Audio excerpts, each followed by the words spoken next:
رسول اللہ صلی اللہ علیہ وسلم نے ان اوقات میں سے ایک وقت ذوالحجہ کے 10 دن بھی بتائے ہیں۔ حدیث کے الفاظ ما من ایام العمل الصالح فیہن احب الی اللہ من هذه الایام العشر۔ مسلمانوں، جو ان 10 دنوں میں 1 ذوالحجہ سے 10 ذوالحجہ تک جو عمل کرے گا نا، سارے سال میں جو عمل کرتا ہے اس کا مقابلہ نہیں کر سکتا۔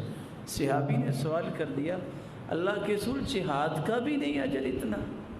فرمایا ولا الجہاد فی سبیل اللہ، جہاد کا بھی اتنا اجر نہیں اس سے ملے گا۔ ہاں ایک شکل ہے، رجل خرج بنفسه وماله فلم يرجع من ذلك بشيء، ایک بندہ سارا مال بھی ساتھ لیا، جان بھی اور مال بھی اللہ کی راہ میں پیش کر دیا، شہید ہو گیا، اس کو اجر اس کے برابر مل سکے۔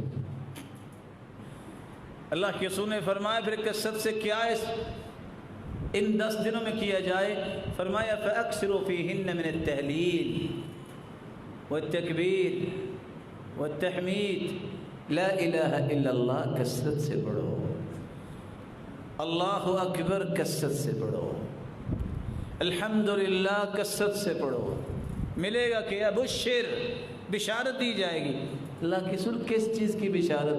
فرمایا جو لا الہ الا اللہ پڑھے گا جنت کی بشارت، اللہ اکبر پڑھے گا جنت کی بشارت، الحمدللہ پڑھے گا جنت کی بشارت۔ اس سے بڑا خوش قسمت کون ہے جو دن میں 100 مرتبہ یہ پڑھے اور اس کو 100 مرتبہ جنت کی بشارت ملتی۔ ان 10 دنوں میں روزہ رکھے، کان یصوم 9 ذی الحجہ، اللہ کے رسول 9 دنوں کا روزہ رکھا کرتے تھے، خصوصاً عرفے کا روزہ 9 تاریخ کا 2 سال کے گناہ معاف ہوں۔ ان 10 دنوں میں صدقہ کریں، ان 10 دنوں میں اللہ کا ذکر کثرت سے کریں، نوافل پڑھیں۔ ان 10 دنوں میں قرآن مجید طے کر لیں کہ میں نے 10 تاریخ سے پہلے ایک مرتبہ قرآن ختم کرنا ہے۔ ان 10 دنوں کے اندر صلہ رحمی، نیکی کے کام کریں۔ حدیث میں آتا ہے وَلَا أَنْ أَمْشِي مَعَ أَخِي وَأَقْضِيَ لَهُ حَاجَتَهُ أَحَبُّ إِلَيَّ مِنْ أَنْ أَعْتَكِفَ شَهْرًا فِي هَذَا الْمَسْجِدِ۔ ایک مہینہ اعتکاف مسجد نبوی میں کرنے والے سید المرسلین محمد الرسول اللہ صلی اللہ علیہ وسلم، دیانتداری سے بتائی گیا اس سے بڑا کو اجر کی بات ہو سکتی ہے کہ کونین کے سرتاج مہینہ اعتکاف کرے مسجد نبوی۔ فرمایا کسی مسلمان کی جائز ضرورت کو پورا کرنے کے لیے کہ اس کے ساتھ جانا، اس کا اجر 1 مہینہ اعتکاف سے بھی افضل ہے۔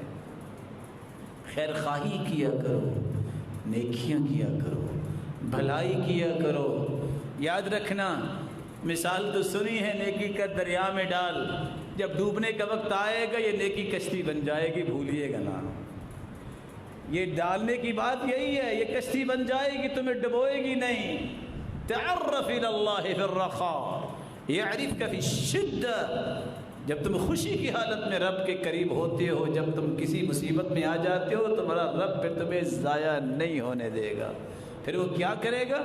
کنویں سے نکال کے یوسف کو مصر کے تخت پہ بٹھا دے گا۔ وہ کیا کرے گا؟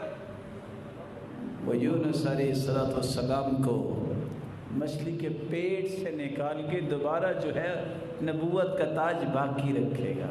اللہ سے دعا ہے اللہ ہمیں عمل کی توفیق عطا فرمائے۔